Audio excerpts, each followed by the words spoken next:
Andy McGregor, Tom Dumper from Design and Build in PSP. Good afternoon. Welcome to Recruitment Journeys. How are you doing? Thanks, Pete. Thanks for having us. Hello, Pete. It's lovely to see you again. I feel like you're here under duress already, Andy Mac. Let's get in the spirit of things. Not at all. Lads, thank you very much for being involved. I know I've harassed you a bit to do this. And it's taken me a few weeks to get into your diary, but understandably, you've been dealing with this little thing called COVID-19, like the rest of us. So.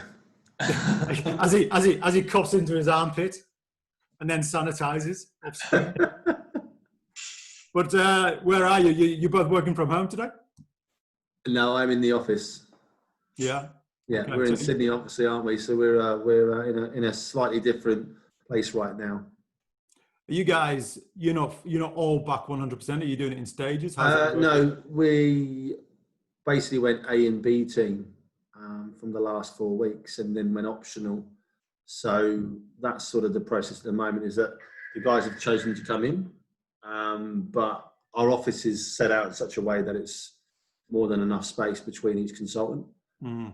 And before we made that decision, we really asked them around the travel to work and whether or not they were safe to do so and felt safe to do so. And I think the resounding sort of conversation was, get me back to the office now.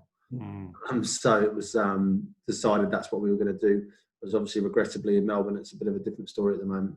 Yeah, I've been doing my catch-ups this week. I think there's plenty of jealous people who are very keen to get out of their second bedrooms, off their beds, into proper office environments and see some people again. It's a bit of a lonely job, recruitment, and I think you'd be used to it after 10 years working from home. Mate, you're making me sound like a pathetic little one-man band. You're working from the kitchen table, but actually, Tom, it's 16 years to be exact. Well, I'm about to say you were 2004, weren't you? So yeah. Same time as Design and Build. Yeah. Oh, all joking aside, lockdown for me hasn't changed that much. I mean, obviously, it's a rubbish situation that we're all going through, but I've been working on my own for well over a decade. It's I don't know why everybody's whinging about it. I jest. You say that. I mean, if I look at you and your hair, your clean skin, your white teeth, and then I look at Tom and I think maybe actually working just for yourself and not having a business partner might have actually been a better thing for me, and I might have hair and have straight teeth and clean teeth. So, yeah. I think you would have demised anyway. Now, lads, let's get into it. Thank you very much for being involved in Recruitment Journeys, the podcast series. This is series 2. Can't believe it's taken me till series 2 to speak to you boys. I've already given the listeners and the viewers a bit of an introduction as to who you boys are, but in your own words, would you mind introducing yourselves? Tom, would you go first, please? Oh, big pressure. Tom Dumper, so I've been with Design and Build PSP just over 6 years.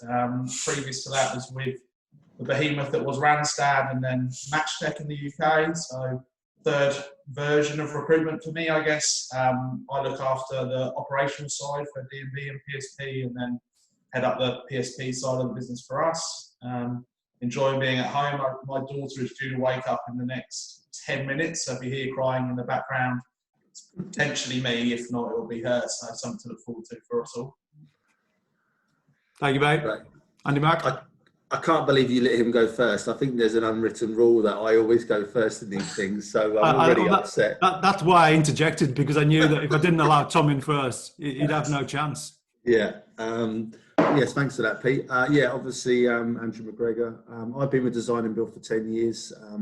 Originally started as a consultant in Melbourne before relocated to Sydney in 2012, where I moved into a estate manager role, and then I've been fortunate over the last 8 years to progress into sort of associate director, now managing director role for the business. Prior to that, I also worked for Matchtech in the UK for 4 years. So I was recruiting highway engineers, Tom was recruiting bridge engineers, and to put it bluntly, we hated each other. So I'm really pleased to be here today with Tom to talk about that journey and his awful behaviour in demarcating highway engineers into bridge engineers, etc. else. Well, we're going to get into that. We're going to get into how you can turn hatred into love down the track. So, boys, just to quickly explain the concept of the Recruitment Journeys podcast series to the 3 or 4 people out there who may not yet have heard it. As it says on the tin, it's about your recruitment journey. So we speak to selected identities from the Australian recruitment industry, and we just have a good old chat about their recruitment journey in the hope to educate, motivate, dare I say it, inspire recruiters, young recruiters, who will look at the giants of the industry and think, how can I emulate that man's career, that woman's career? We probably won't achieve that here today. That is definitely but not. In previous conversations, that's what we've tried to do. It's funny when you said series 2. I thought you said the serious series. I was like, this is not going to be serious. So I'm pleased to clarify it was series 2, not serious. No, let's keep it professional. So, lads, to have this conversation, I need to put you into a category, into a box, and the box that I'm putting you into is the successful business partnership. With all joking aside, you do run a very respected, very successful property construction recruitment business, and have done for quite a few years, but it didn't happen overnight. I've always, we touched on this earlier, I've always been very interested in business partnerships in general, but I think in the recruitment industry, you see a lot of business partnerships that have been established by people who have worked together previously. And they do very well. You know, off the top of my head, businesses like 6 Degrees came out of Michael Page directors, Sharp & Carter, Michael Page directors, 4 Quarters, Robert Half directors. So there's plenty of examples of groups of partners, directors who have worked together in a previous life. But that didn't necessarily apply to you 2 chaps. No. So my first question would be, so let's just get the history line correct. Andy, you started with Design and Build and earned your stripes when Tom was working at Randstad, right? So you were already in the business, you'd done the hard yards, you'd earned your stripes, you were in the position of New South Wales State Manager for a couple of years before Tom even walked through the door. Now, if I've got my dates correct, Tom, you joined April 2014, is that correct? Yeah, that's right. Okay, at which point, Andy, you were sitting in the New South Wales State Manager role. You essentially, at that exact date, also become Associate Director for New South Wales, and the rest is history. But going back in time, did you know each other before Tom joined, or did you know of each other before Tom joined? I'll take this question. After you, Andrew. That's all. Because he's asking me about my time earning my stripes before you came and ruined it. Yeah. No. So did we know each other? Yes. Tom had been working for Matchtech in the UK for, what was it, a year prior to myself joining. So we worked together probably for around, I'd say 18 months, maybe around that time before Tom moved on in the UK. So there was, we already knew each other. We worked in separate teams. Matchtech was a very boisterous organisation back then. So how did you fit in then? I know. How did I fit into it? But it was, what was it, 240 people in a single site, Wow. about 180 consultants in a single site, 3 floors. Top floor was the built environment, pretty much boys brigade at that point. And it was very ego-driven, bash the phone, yada, yada, yada. So, you know, me walking through the door was perfectly fine by all accounts, as Tom would say. So we had a relationship, yes. We knew each other from then. And furthermore, when I actually first moved to Melbourne in 2010, I actually reached out to Tom to sort of say, you know, obviously just moved here recently, and we had a couple of games of golf and he was better than me at the time. So I quickly stopped talking to him and formed my own friendships. And then we didn't speak again for the next 4 years until we joined Design and Build. So you did have history. So look, I didn't know this. I didn't know it was playing golf buddies. Well, This ruins like 6 of my questions. No, well, it was a driving range, and Tom could hit it further than me and straighter than me, and at that point I didn't like him anyway. So why am I playing? No. So no, we just we knew each other, and there was always, there was a little bit of contact, but it was never within the same circle of friends. We didn't necessarily catch up. It was only upon when I got a text from Neil at 5 o'clock in the morning. I think it was in March 2012 or 14, sorry, saying I need to talk to you right now. And I thought, oh, this is me getting let go. and then subsequently he said, look, I think I need to let you know that Tom's joining the business and you're also going to be becoming an associate director. So I've actually got Tom to thank for my promotion. So thanks for that, Tom. So you weren't privy to the fact that he was talking to Neil. Neil, by the way, to anybody who doesn't know, Neil's the founder of Design and Build, who's now gone back to the UK, and his decision to go back to the UK has, correct me if you disagree, kind of propelled you two into wonderful career positions. So Tom, you didn't think to pick up the phone to Andy during your interview process and say, mate, give me some dirt. Is this a good move for me? I think, or is it because you had no respect for Andy's decision opinions? I think, to be honest, my exact words for Neil was, have you spoken to Andy about this? It's not like we got on last time we chatted. So Andy and I, we saw each other when he first arrived, but we didn't speak to each other for probably 4 years, I'd say. Definitely 3 years before we joined the business. And when we say we worked together, the office was quite large. And so we would probably have seen each other in the UK maybe at end of quarter functions, which happened pretty regularly, and end of month functions probably better at Matchtech. So there wasn't this massive personal relationship. When he came out, we probably saw each other, 3 times? I knew of other people at Design and Build who I'd either tried to poach to take to Randstad, which was quite a few of them at the time, or through the network and relationships that side. So no, I didn't speak to Andy at all. And Neil broached the subject, I think. So Andy, when you got that call, that text at 5 a.m. saying, I need to talk to you, and he said, I'm bringing Tom Dumper into the business. Being honest, what was your reaction? What were your first words?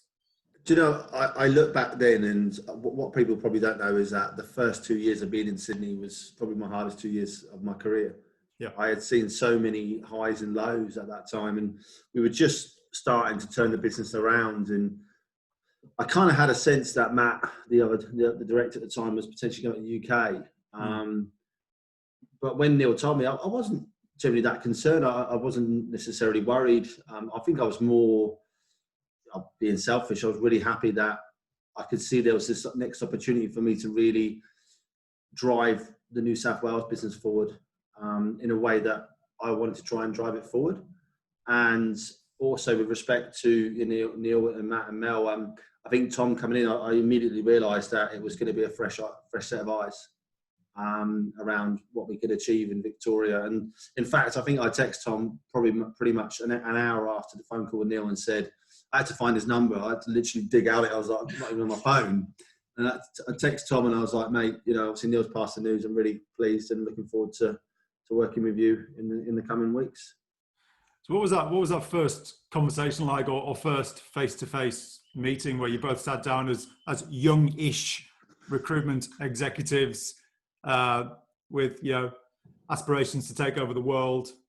What was that first meeting like? Should we tell about Sydney, Tom?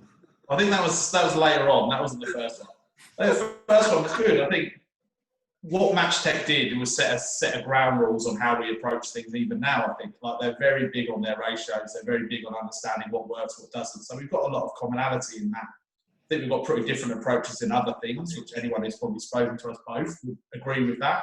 But there's a really commonality of grounding, which then makes making decisions really easy. So I think we came in, and I think in my first 6 months, we did a new computer system. I did an office move. I did a divorce with Granite. It's definitely a divorce. So it was a full-on experience back at the time. So I think at the time we needed each other. Like, we lent on each other pretty heavily. Oh, that's nice. See, that was nice. Tom's showing his authentic self there. That was lovely. Yeah. Oh, that's good. Okay. So given the fact that you know each other from old, but there's definitely a period and a process of reacquainting yourselves, shall we say. How quick was it where you started to realize that you could be a yin to a yang, and you were trying to find each other's complementary skills? How quickly did that process happen? Or did you just sit down and talk about it and work it out? This is what I'm good at. This is what I'm good at. I think that what we're good at and what we aren't good at probably took 4 years to get it right. It took a lot of time. Or you still haven't had that conversation? Yeah, no, we've definitely had the conversation. I think when the roles changed, and we'll probably talk about that a bit later, the roles changed about 18 months ago. Yeah. That's been a big step in for both of us, I think. But we talked often about the fact we both did each other's work and we both do the same thing.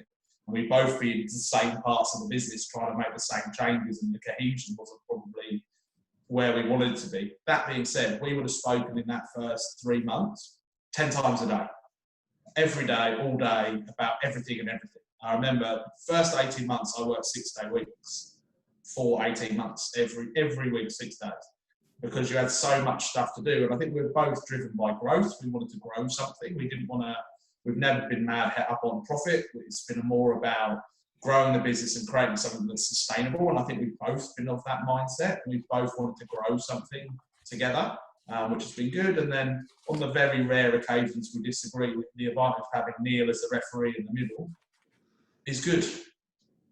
Were there any early doors disagreements or any obvious, situations where you weren't on the same page? If I could just jump into the question beforehand, and you asked about, where you could see the yin and the yang, the pros and cons. I think for me, it was more that when Tom and I sat down in June or July of that year, and Tom said, look, we need to set a plan. We need to think about what we're trying to achieve in the next 5 years. And I had about 3 items on that plan, and he came with about 17. And I immediately thought, okay, maybe there's a bit of a gap here for me. So maybe I need to listen a little bit. So speaking honestly, I think that immediately said to me, do you know what? There is a lot of drive, there's a lot of passion behind, who I am and what I do. But you need that person next to you to guide you and start to say, well, have you considered X, Y, and Z? For me, it was more about, Andy, have you considered A, B, C, D, E, F, G, H, I, the whole sentence, alphabet. But that's where I immediately saw that there was this is definitely going to help design and build. Because, I felt for the first 2 versions, there were different versions. Neil and Claire was great business in terms of culture and bringing the team and letting people crack on and get on with it. And then there was a hard version too, where it was post GFC. It was hard for Matt and Mel to get the business moving forward. And so even before we went into that version, Tom was like, this is what we need to try to think about setting out. And then immediately, obviously, started to talk more about government. Hey, if we're going to really create a more sustainable business, then we need to give this not just some attention, but a real focus. And that immediately said, this business is changing, because there was a time for me where I thought, is this for me? Is this the business for me? Is this going to get me to the places where I'd like to get to? But then as soon as Tom started talking around some of those plans, I was like, yeah, this is going to happen and this could happen. So going back to that question, that for me is when I saw an immediate match, if you want to call it that. And like Tom said, yes, we've got very different styles, but we're both focused on the same goal, which is what's most important. Okay. It's very much like you would know better than me, but it's very much like a marriage, this, isn't it? It's like a relationship. Yeah. We ended up looking like each other a little bit as well. Either you're going to have to put on some kilos or I'm going to have to lose some. I don't know which way around. I don't know. But yeah, sorry, Pete. Or you might have to grow some hair, Andy. Not going to happen. Not going to happen. So like a marriage, like a relationship, do you, how does it work? If you see or you feel like one of them is, I don't know, maybe making a mistake, you don't like the route that they seem to be going down, you don't like some decisions that they're making, but you're respectfully standing back. But at some point, is your relationship such that you can ring the other one up and say, mate, pull your head in, or mate, what the fuck are you doing? Did those conversations happen regularly? Yeah, I'd say every other week probably. But I think the whole relationship's built on the truth and always the truth. So both of us feel super comfortable that even if we disagree on a point, we can tell each other the whole truth of how we feel about anything. which means that, yeah, sometimes egos get dented on the way through a bit, but then we get over it and we move on. Because both of us know that where we're trying to go is what we believe is the best thing for the business. So Andy might have one view of that, and I might have one view of that, and we'll clash on that. And I think any business partnership says they don't disagree on stuff, either doesn't care or isn't trying.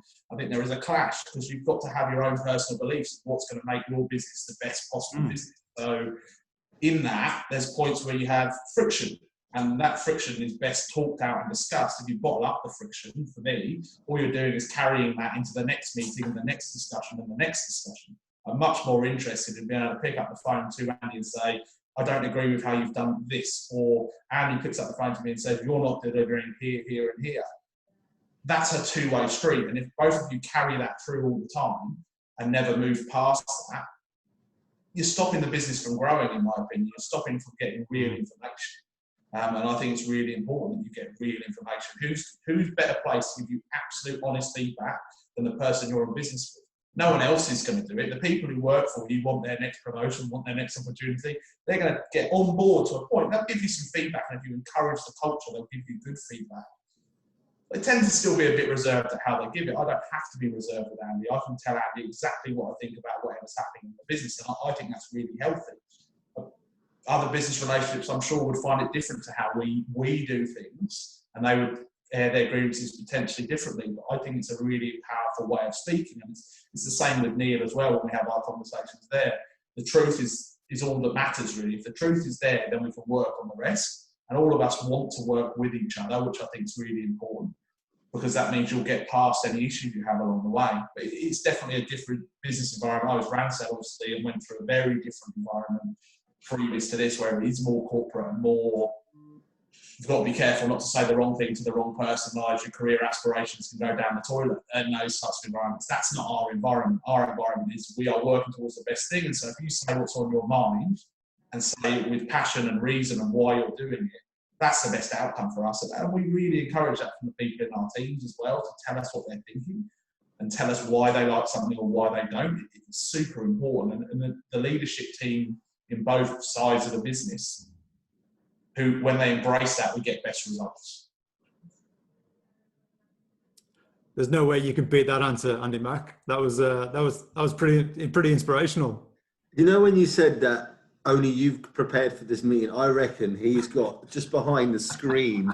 It's just this whole speech set up, like blah blah blah blah blah. Honestly, talk about stealing my thunder. That was brilliant. Yeah. So you know me better than that, Andy. Yeah, you definitely don't practice the 7 Ps, that's for sure. But no, yeah, Tom, you know, to add to his comment, the whole phrase we've always used is leave no grey areas, which is in a marriage sometimes you tend to withhold and hold back on stuff, and a friendship you don't necessarily air all your views and opinions, and then one day you do, and you know all hell breaks loose. Whereas for us, I think we've been able to curate that relationship of, we always know where each other stands. And it's the same with Neil. When we catch up with Neil, it's, you don't come off the call thinking and I'm not going to swear on this one, I'm going to try not to. We come off thinking, okay, cool, well, at least I know where they stand. And I think in any employee relationship and any personal relationship, when you don't know where you stand with things, that creates doubt, which creates mistrust. Yeah. And again, if you think about what we're trying to achieve as a business around our vision and our mission, but mostly our values are all based around how realistically Tom and I interact with each other along with Neil, which is honest communication, feedback, care and focus. So yeah, sometimes we give it to each other and we give it to each other direct, but we also share it with care. You know, we try and ensure also that any feedback is focused, i.e. there's fact behind it. It's not just you're doing crap, mate. There's, well, hey, you know, let's review what we discussed and talked about, and that's not been achieved. So what are we going to do? Not, yeah, you're just doing crap, mate, because I think you are. So that's what I'd add to Tom's. Is it's very much, that's why it's worked for us. Do you think business partners can be friends, and do you think friends who started out as friends should go into business together? Well, we're more friends. We're lovers now. So I mean, you know. But of course. Don't text me later and ask me to edit that out, because I won't. Of course you can. You know, obviously, from what I see, yes, Tom and I weren't necessarily friends, but we become friends. You know, we consult each other, we look out for each other, not just professionally but personally as well. But I think it comes back to separating the two and then putting your ego to one side as well. You know, you kind of need to look out for your best mates as well, right? You kind of need to sometimes pull your best mate aside and say, hey, pull your head in, you know, and I think many friendships don't have that. So potentially a business partnership, which you can have that open relationship and open communication, could translate into a very good friendship as well. And, you know, my best mate, he'll be happy to tell me when I'm being a bit of a dick. But, you know, that's a good thing. Of course it is. Yeah. But it comes back you go through too many things in business, even in the 6 years with COVID and everything else. You're in too many things in each other's lives to not be friends. And to not have what you're doing out of life. I mean, in the last 18 months, 2 years, look at what working looks like with a child. That's complex as, whilst trying to run a business, whilst trying to keep partners happy when you're traveling all across Australia, whilst having children, whilst dealing with COVID, like all of those things that you need to lean on each other for advice on. How did you manage this? Or how's your partner going with the fact that you're away again for the 6th week in a row and you're not there and you're doing all of that stuff's good advice to have, and just to remind each other to say thank you every now and again and that type of stuff. I think it's all really, really good. So with that in mind, do you feel quite lucky, quite fortunate that Neil basically selected the two of you and it has worked out so well? Do you put that down to some amazing genius business recruitment foresight from Neil, or are you guys just lucky that this has worked? I look at it as two things. I think the way Neil has set the thing up has set it up to work. So I interviewed with Neil for about 35 minutes before I took the job, so it wasn't some in-depth interview to find my perfect match with Andy. And he knew of me through being in the industry for as long, I guess. But I think what he does is he absolutely trusts the people running the business. He is, as he keeps telling us, tens of thousands of miles away, normally on holiday. So he has to allow us to run the business for him, and he does an amazing job of doing that. He's there, as he says, I'm there to give an opinion, but not the final opinion. Considering he's still the major shareholder of the business, his role in it is to allow us to be successful, and I think that's what forged the relationship with Andy, because we treat it as our business. And so therefore we want the best for it in everything we do. So I think he set it up really well. He encourages that, and I think he's a really good sounding board for both of us. When we don't agree on things, he doesn't tend to give us the answer. He tends to try and push us to think through it ourselves. So it's good. It's like having I call him the non-executive director. I don't think he likes that title, but it is like having someone there that you can go to and have that opinion on, which helps drive the relationship, I think. And he's a big people person. He truly believes in the relationship that we have is what's going to drive the business. So he's big at taking us out and looking after us when he comes over and making sure we do have that social time together. And I think anyone who's worked for any guys in the business and or for Neil will say that we're super generous in terms of taking people out, in terms of doing stuff that forwards that team culture. Even people who leave the business stay lifelong friends together as that stuff types that happens, and I think that's where one of his big strengths lies. At what point though? Because surely when you joined the business, Tom, as an associate director, and Andy, you were promoted, having earned your stripes and put in all the hard yards that Tom didn't do. Presumably, Neil didn't just hand the business over to you and say, "There you go, boys, crack on, do what you've got to do." How quickly did he say, "It's all yours, run with it"?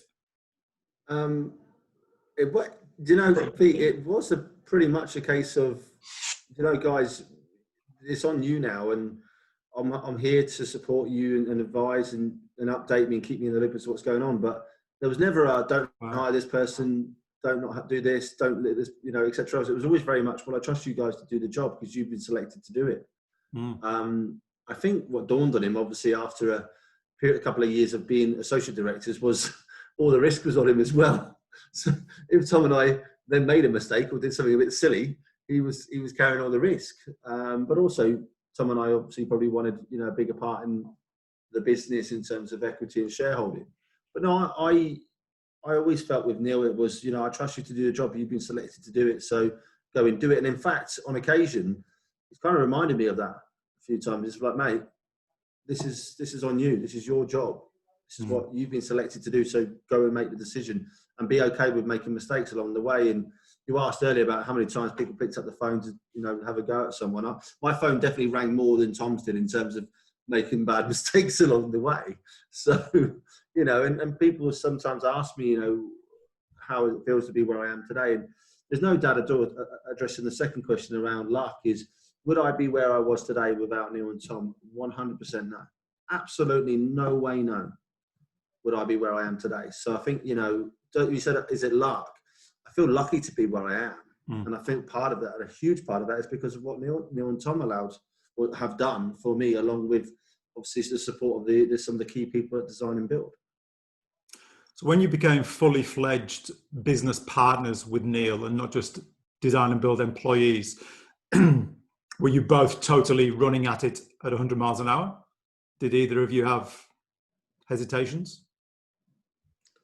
Well, I can't run 100 miles an hour, Pete. I'm a bit older now, and I'm sure Tom can't either, to be honest. I feel like you're not taking this conversation seriously, Andy. Sorry, it's my sense of humour.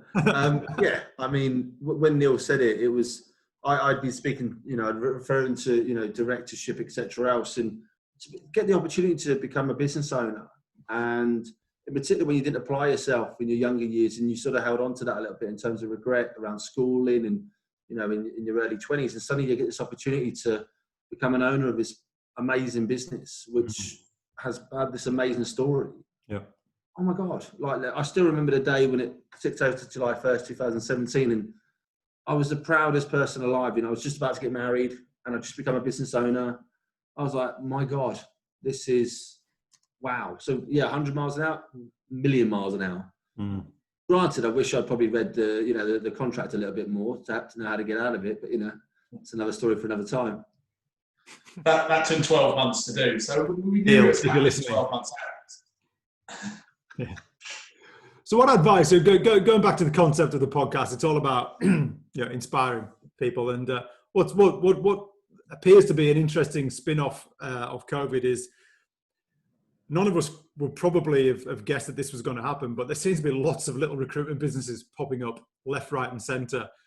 Some of them they've got clearly balls of steel and they just see it as the right time. Some of them are doing it because they might not have any choice, but they were going to do it anyway. They've lost their job. They're going to start their own business. What advice would you give to anybody out there? Say, for example, I don't know, there's a couple of guys who've spun out from Hayes and said, right, they're going to go and do their own thing together. What advice would you give to young entrepreneurs who are going into business as business partners? What should they think about before they go on that journey? I'm going to talk about it from a practical sense because that's me, and Andy's the sales and other side of things. I would say understand who's the yes and who's the no person. Because in our relationship, Andy's the yes person and I'm the no person. I'll remember that when we're next negotiating terms of business. Yeah. Guess who does the negotiation, I think. So that's fine. But there's a yes and a no. Andy is very energetic. He brings massive passion for the industry, wants to do better in everything he does. That's fantastic. New technology, new ways of doing things, new ways of looking at things. Whereas my job is to probably keep that within the parameters of what I think is an acceptable cost basis or how we do business. And I think that happens in a lot of relationships. And I talked to Neil about some other business relationships he has outside of work. And he says that sometimes I am the yes guy, sometimes I'm the no person. And you've got to work out who that is. If you're both yes, your costs will blow out through the water and you'll take too much risk. If you're both no, none of you will take enough risk. And so therefore the business won't grow. So we talk about how Andy and I works. Andy is more akin to taking risk and he's wanting to grow quicker. And it makes me take more risk. So it makes me push things forward. And I think Neil's kind of the same as Andy in that way. So I'm taking more risk than is my normal down the line position. My job with that is to work out where the edges of that is, to say, actually, but that's no to that. And when it's no, it's kind of tends to be a bit more of a firm no at times. So I think there's a really important role in that. You need someone who is going to take the risk and drive it. And lots of great business people who own businesses are really open to risk. And I think you've got to if you want to scale something differently, you have to have a want for risk in your life. If you want to work and grow a 10-person recruitment business, I think the hardest thing is to grow from 1 to 10. I think if you've got 2 of you as a business partnership, it's probably easier to do that than it is one by themselves. If you're both pro risk and super risk, I think it's a real danger where you can both go off in your own directions. Whereas if one person is more the no person and is more that control, I think it can help set something that works really well as a partnership. And I think that's the role I play. And sometimes that's super frustrating when I'm the one who has to say no all the time. And sometimes it's really exciting because I'm being dragged onto something that we know this and it's time to do this risk. And COVID is a great example of that. When I spent hours on spreadsheets trying to model everything you can possibly think of over the last 6, 8, 10 weeks. And then Andy said, no, if the right people come up, we need to hire. The right people who can do the right thing for our business, we need to bring those people in. So my job's then to make the numbers work for that, which is interesting. But it means we've got great people. We've had a great person start in Melbourne. We've got a great person due to start in Sydney in the next 2 weeks. We've brought a marketing person in. We're talking to an L&D person. We've got this opportunity as a business, I think. And they bring that element of risk that I wouldn't bring myself. Andy? Again, he's got that bloody bit of paper behind his screen, hasn't he? But no, Tom was right. Anything that you say now will just be crap. It's irrelevant, isn't it, really? No, but as Tom alluded to at the start, the yes and no is certainly, I completely agree with, and I'm very much driven, let's do this, let's do that, and Tom pulls me back. The other thing I think that's worked really well in terms of Tom and I's relationship, and I think any business partnership, is the whole ego thing. Believe it or not, I've generally got quite a high ego. I've got a level of confidence in myself, in my abilities, but at the same time, I can also get hurt relatively easy. I think when you've got a high ego, anything that happens that you don't like, that's terrible, you're whatever. Yeah. Whereas I think in a relationship like this, you've got to put your ego to one side and be able to say, well, what's right for the business? What's right for what we're looking to achieve in 3-5 years? It's not about what's in it for you. It's about what's in it for the team and the business. And I'll say that's a very, as I mentioned earlier, not every partnership's going to work if it's all about what you want from it. And in fact, no partnership works because of that, because eventually they end whether or not it's personal or professional. Mm-hmm. So again, you've kind of got to sit down with each other and say, okay, well, what is it that we're trying to achieve? What is it that we want to achieve? Where's that sort of middle ground? If there has to be a middle ground. And then, when things don't necessarily go the way that you want, you don't hold on to it, you don't bear ill will, you don't bear grudges, you just get on with it and just accept that that's what it's about. And at the same time, when you have made mistakes and you have cocked up, just own it. Don't ignore the cock ups. Many times I've called Tom and said, yeah, sorry about this morning. That was about an hour ago. I called him and said sorry about this morning. So have that. And then, again, I think as you go through growth, have a bit of a sense of humour as well. Obviously, I try and laugh at many things, including myself many a time. But I think in any relationship, in any growth stage of your business, have a good sense of humour, because predominantly most of the time you're going to make some great decisions, but you're also going to make some absolute shockers as well. And you've got to kind of look back at them and go, should have done that. And then you're probably going to do it again. So that sense of humour is needed with each other, and just understanding that you're not perfect. You've both got your frailties, you've both got things going on in each other's lives, and you've got to remember that. And I think Tom, when he had Fern and Helena, the business was going through considerable change, and he needed support, and you've got to be able to support each other. You're not actually, Pete, 100 miles an hour all the time, are you? I mean, let's be fair. If people ran 100 miles an hour all the time, it wouldn't last. It'd be a sprint, wouldn't it? Yeah. And so sometimes you've got to pull back a little bit and hold on to your teammate, and it's sort of like a relay, it's a constant marathon. So being able just to hand that baton back and say, hey, right, okay, you drive now, and I need a bit of a rest, because we are human beings and we go through. I think that's a good analogy. In life. I think that's a good analogy, the handing the baton piece. Yeah. Just wish there was more than just Tom and I, because we're crap at the relay, aren't we, really? Let's be honest. Every now and then, both of you drop the baton. That's where Kelly comes in handy. Kelly definitely comes in handy for that. So yes, thank you for your candor. It's genuinely genuinely lovely to hear that this is a friendship, and it's a friendship that's working in business, and you look out for each other. When you're both in your early 60s, Andy, you'll be there for Tom when he's getting his first hip replacement, and it'll be lovely. So thank you, boys. Thank you very much. It would be remiss of us not to talk about this this very frustrating global pandemic that you may have heard of. It's giving us all a bit of a headache. How have you guys reacted to it in terms of how's design and build and PSP changed? What have you implemented to make sure that your people are getting through this as safe and sound as you can get them through it? I think it's been the biggest learning point and the hardest thing. Like I talked about other GFCs, and the other GFCs, you're having a really bad week and people are really struggling. You can take them out for a beer, you can buy them a burger at lunchtime. Yeah, I think that inability for that face-to-face human contact has been really tricky, and I think trying to replace that over as many different forms as you possibly can is difficult.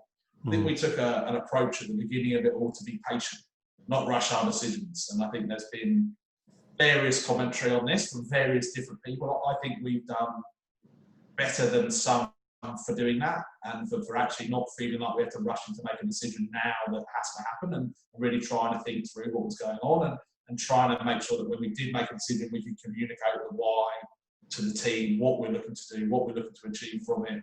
We've tried to really outline to people what it looks like as we come back through at each stage. And obviously we can only do that to a point with the government making a lot of these decisions. But if we can give certainty in any form at all to people at the moment, I think people hang on that. And so our job as leaders, I think, is to try and give the certainty we can in what is an uncertain world out for everyone else. So whenever we do anything, we try and work out what we're going to do. Are we able to do this for a sustained period of time? Or is this a change we're going to make for a week again and we have to change it again? We want to try and make the change and say this is it, and we can do that for a period of time, and we can outline it. We're going to do this for this long, so you guys know that you can rely on that. And I think that was a big part of trying to help our people. And it sounds small potentially, but for the feedback we're getting is they appreciated, they knew timeframes, what we were thinking, and for how long we were thinking it, to try and help with that. Yeah. Andy? Yeah, I suppose to add to Tom's comment, what we've really tried to be is very true and authentic about where things are at, in that there was no dressing it up. It was tough and it was hard, but we did everything we could to ensure people had clarity on what was needed. You know, in the first 3 months of COVID, and now the next 3 months of COVID, if you want to call it that. I think one of the things I'm proud of is we still have stuck very much to our plan around everything we do. If we're not building trust and we're not prioritizing people, then we're not going to do it. So that hasn't changed. We haven't suddenly gone, do you know what, because it's COVID, that doesn't matter anymore. That doesn't matter anymore. Standards don't matter. In fact, if anything, the standards have mattered more around doing the right thing by client, doing the right thing by candidate, and doing the right thing by colleague. I think when we haven't done it in this particular time as well, it's the focus has been on, okay, we've got to talk about this. We've got to make sure we get this right, because now it's more important than ever.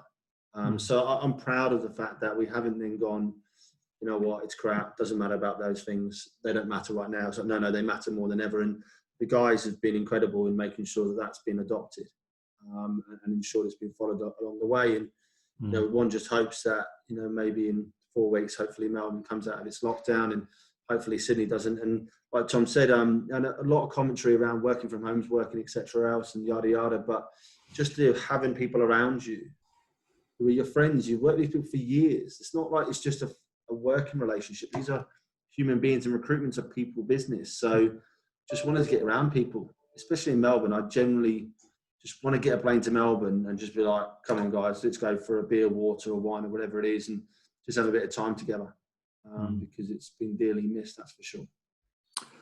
What, if any, silver linings have cropped up in your business as a result of COVID-19?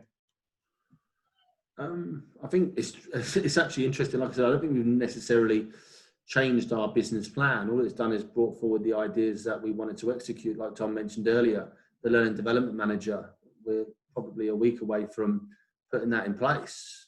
And that's a great thing for us and the business. And the silver lining is not just for design and build or public sector people, but for everyone is now's the time for change, because you can address what you want to address, because there's not so much noise around the industry. And we're winning more exclusive work and retained work than we've ever done, because we can now turn to our clients and say, well, look, you've only got 4 hires to make in the next 12 months, so let's slow this right down and do it properly. Whereas clients 2 years ago, it was like, we need 40 people. It's like, well, how are you going to do that? So it's actually managed to slow everything down a bit, and it make people think about finding the right person for the right role at the right time. So the silver lining realistically is, it's better to have only 12 jobs in a quarter and fill 12 than have 36 and fill 6. Yeah. So, that's probably a silver lining from our side. And we've seen that in design. We've seen consultants, their job to placement's gone from 3 to 1 to like 1.5 to 1. That's not a bad thing at all. Everyone's getting a better experience because of it. That's a silver lining.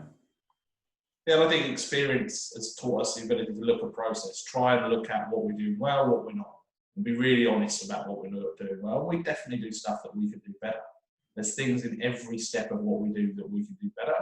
And this has been probably the most amount of time that you've had to think about it in one go, because there's been no travel. There's not been, from our point of view, we've not been mad hiring, which we've done for the last 6 years, or we've been growing the team. We've not done that. So we've actually had more time to look at, okay, where are we going to get the wins? How can we help our consultants more deliver better outcomes? We've traditionally been big on marketing and advertising and filling the funnel up with thousands of people at the top end.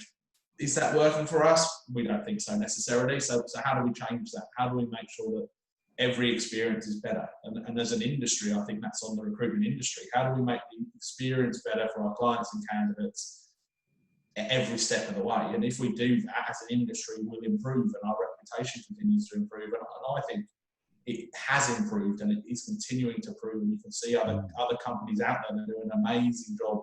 And we need to learn from those companies. And I think we'd be foolish to think we're the best at what we do. There's some brilliant examples of other companies out there that you can really look at to see what you can do better. And I think we spent a fair whack of time over the last 6 months really looking at them. Who's doing a better job than us with temps, and what are they doing, and why is it working? Who's doing a better job at marketing out there than us, and what are they doing, and how's it working? And I think the industry, there's some amazing technology coming through. There's some amazing people doing fantastic things.